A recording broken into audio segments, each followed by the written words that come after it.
Sabar, seberat apapun, itu masih memungkinkan kita untuk mengingat hal yang terkait dengan aktivitas kita.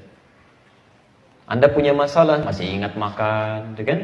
Masya Allah, masih ingat minum, masih ingat orang-orang sekitaran kita, masih menghadirkan ingatan yang cukup kuat.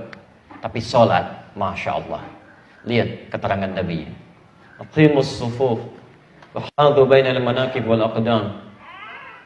Rapatkan saf kalian, sejajarkan. Rumus rapatnya apabila tumitnya sejajar dengan bahunya, kata Nabi. Kemudian setelah itu ada yang cukup menarik. Wala tadharu furjatin lisyaitan. Jangan biarkan setan masuk di celah-celah orang yang sholat. Di celah-celah. Jadi ketika Anda membentuk saf, itu setan berusaha masuk nih. Lihat fokus ya. Setan berusaha masuk. Begitu dia masuk, kata Nabi, walayyinu bi'aidi ikhwanikum, rapatkan saf dan ringankan orang untuk mulai bertakbir. Saat bertakbir itulah kemudian fayaqulu uzkur kadza uzkur kadza. Saat Anda mulai bertakbir, setan mulai mengatakan, ingat ini ya, ingat itu ya. Sebelum takbir Anda biasa saja. Kalau nggak percaya silahkan praktekkan. Sebelum takbir itu tenang-tenang aja. Tapi Masya Allah, setelah bertakbir, baik orang yang punya masalah ataupun orang yang merasa tidak punya masalah, itu keadaannya akan sama.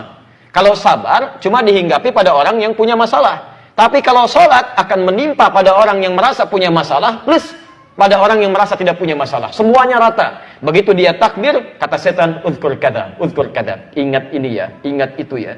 Makanya ketika Anda mulai mengatakan Allahu Akbar, itu akan muncul di benak kita hal-hal yang bahkan tidak ingin Anda ingat. Tak percaya silahkan. Lisannya Allahu Akbar, tapi di kepalanya, handphone ada di mana? Apa yang belum dijawab, jemuran belum diangkat, hari ini kajian jadi apa enggak gitu. Macam-macam muncul. Bahkan puncaknya, hatta la yash'ural musalli kam raka'atan yusalli. Ada orang yang sampai tidak sadar berapa rakaat sedang menunaikan salatnya. Ada. Padahal kalau ditanya, sedang punya masalah enggak? Enggak. Masya Allah. Hidupnya tenang-tenang saja, masalahnya ringan, tapi ketika salat jadi bermasalah gitu. Itu yang menjadikan sholat bisa lebih berat dibandingkan dengan sabar. Jelas di sini? Tapi karena ada setan khusus memang yang menghadirkan persoalan ketika sholat. Namanya khanzab. Nanti kita akan bahas. Khanzab. Ya.